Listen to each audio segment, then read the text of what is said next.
Now, every Friday, thanks to our friends at Local Environmental Services, we give you a chance to blow off some steam. You can see more about what they do at localenvironmental.ca.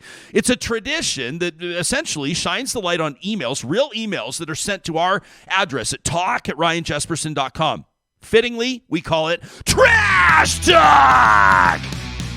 Yeah, this one from Larry, who says, Jespo, I heard both you and Johnny say on Thursday that issues that just aren't that sexy seem not to be important to the general public. Yes, sex sells. We know that, even before the first release of Playboy back in 1953, before TV was invented, before the internet, now a dominant requirement, right? It seems to be the essential focus of all social media platforms. Sex and selling. To try to fully grasp the impact of sexy on our children and teens and families and society and culture and planet Earth is well beyond the capabilities of any person, company, organization, government, culture. Even AI has limited capacity to understand sexiness. He says, now glossing through news feeds, this topic, in particular the aspect of sexy, it seemed to me that something deserved discussion. With healthcare services in Alberta or across the country experiencing a never-before-seen crisis due to an incredible range of causes, American-style privatization of health services wanting to dominate, to displace a cornerstone, the foundational right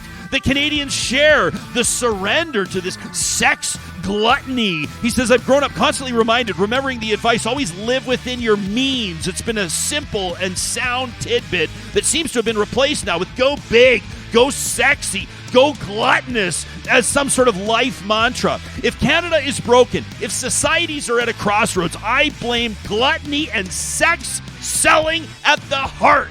If not us now, then who? If not us now, then when? He says, I appreciate real talk, but I'm not a big fan of sexy being a criteria for any fucking thing in this day and age. Peace and Slava Ukraine. That from Larry. I love it. How about this one from Bradley, who says, Jespo, great shows this week. I've been hearing this story about R-Star, that $20 billion giveaway. I'm always on the side of a clean planet and good jobs. But this story is the same as what Indigenous people have been saying for a long time. Companies making a promise, and then when the deal's ending, the government seemed to kind of help them out to get out of a promised agreement. If there ever was a time for people of all backgrounds in Alberta to come together for the greater good, this is it. A deal is a deal. I worked with an older generation in the oil patch, and they told me how good we had with regards to environmental regulation. They told me the company would bring in equipment and fuel and building materials, but then when the job was done, we would just leave everything on the job site. Equipment was run into the lakes. Fuel was opened up to go into the ground.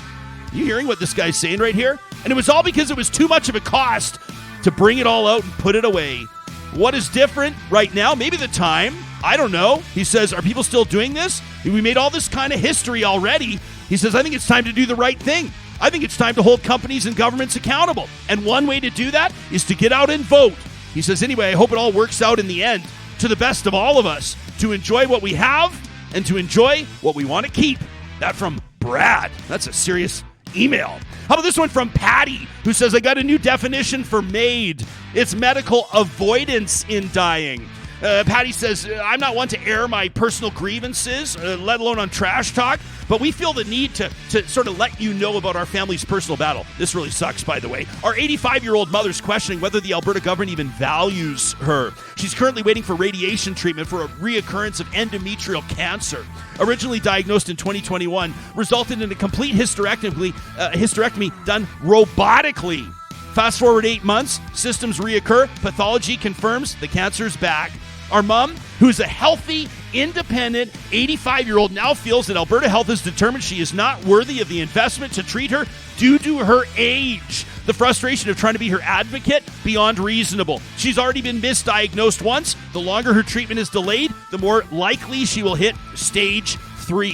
Family and friends who have tried to seek treatment at the Mayo Clinic have been told, you don't need us. You got 2 of the best cancer clinics in North America, the Cross and the Tom Baker. That doesn't make an impact if they can't deliver the services desperately needed by Albertans like our mom. The system that all of our fundamental tax paying is going to is broken. Patty says, while our premier, our health minister, and their teams decide whether or not they want to accept the conditions of the federal funding increase, they need to take a step back and think of where they would be and what they would do if this was their mom.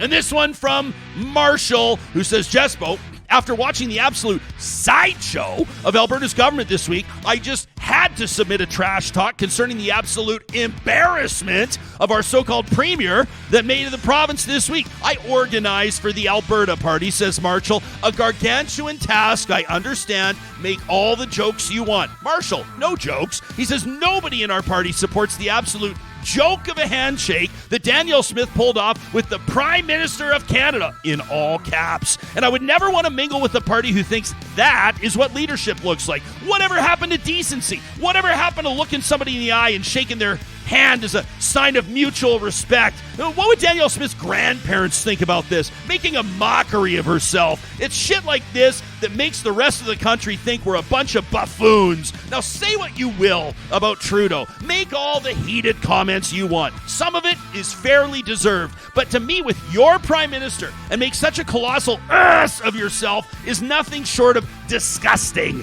I understand the purpose is to rile up the base. I understand it's a cynical act designed to trigger people like me for the sake of Twitter clout. I know I shouldn't let it bother me, but it doesn't make me any less furious to see somebody who claims to represent me and 4.5 million other Albertans make such a craven, desperate, flailing, deceitful attempt at holding on to power. Why can't we go back to the good old days when politicians at least pretended to be decent, normal people, not the petulant asses we see now? It's fucking exhausting! That from Marshall. I hope you feel better, pal. And thanks for sending us an email to talk@ryanjesperson.com. We'll fire it up again next Friday. In the meantime, we'll be working on telling the stories that matter most to you, real talkers. You can help us out by smashing the like button, by sharing our content, by subscribing to us on YouTube and the podcast. And like Jesse Lipscomb just said, leave us a review. We're not too embarrassed to ask for that. We love it when you do.